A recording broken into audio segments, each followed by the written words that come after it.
Yes. Two quick questions.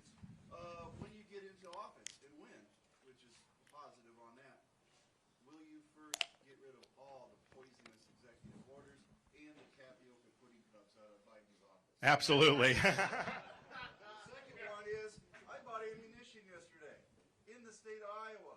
I had to show my ID to buy my magazines and ammunition to prove I was not from the communist state of Illinois.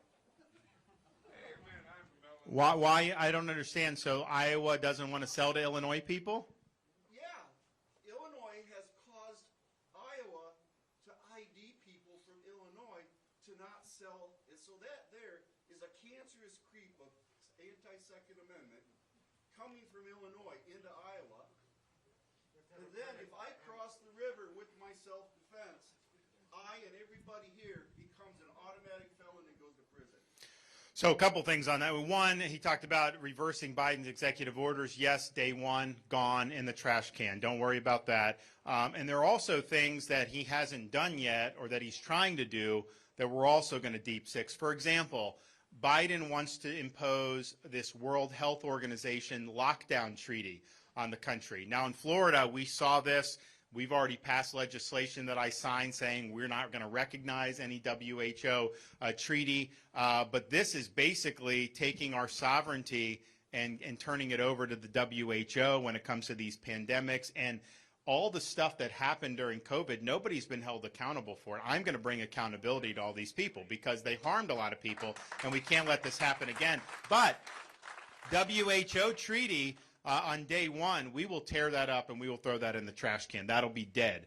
The other thing that'll be dead, which is what the Federal Reserve is trying to do, they want to do a central bank digital currency. Has anyone heard of this? Have you guys heard? So basically, they want to move to a cashless society. They don't want cryptocurrency, and they want everything to be done with this CBDC, central bank digital currency. Why would they want to do that? Are they just trying to be nice to you? Well, they're doing it because, yes, they'll be able to surveil transactions and ultimately be able to prevent transactions. And, you know, when you point this out, people like to be say, oh, this is a conspiracy theory. No, there's people like the World Economic Forum that are bragging about this. And it's because, like, they don't want you to buy ammunition. So if you... So maybe you do too much gas in a week, they will stop the payment or stop that. So it is, sometimes government does things that may appear benevolent, but are kind of like a wolf in sheep's clothing, and you got to be trained to think about, okay, what could go wrong here? This is not a wolf in sheep's clothing. This is a wolf showing up as a wolf. This is a system that would take away your freedom and your financial privacy. So we will end the idea of central bank digital currency on day one as president. And I think that's really, really significant.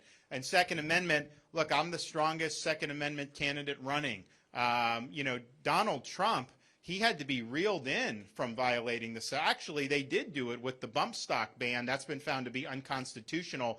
You cannot do through the bureaucracy these rules that make people felons. I mean, first of all, whether Congress could do it and the Constitution, that's a separate question. But a bureaucracy to just say something, an accoutrement that people have, all of a sudden is illegal and you're a felon for something that you legally purchased, that is a gross abuse of power. What Biden's trying to do with this pistol brace rule is a gross abuse of power. You cannot have the bureaucracy rendering millions of people to be felons just at the drop of a hat, which is what they're doing. I also disagree with Donald Trump when he says his policy is that he wants to take guns first and then go through due process later. No, due process is the whole basis for protecting your rights and your liberties. And it's not even just about the Second Amendment. Government can't come in and seize your television without due process. They can't seize your car without due process. So, of course, you don't seize people's firearms and then say you're going to do due process later. So we have a fundamental disagreement on that. And I would just say that all of our rights are very important to protect. Some are more popular to protect than others, and there's a lot of people that are gunning for your Second Amendment rights. As your president, you'll have somebody that will protect your Second Amendment rights. Yep.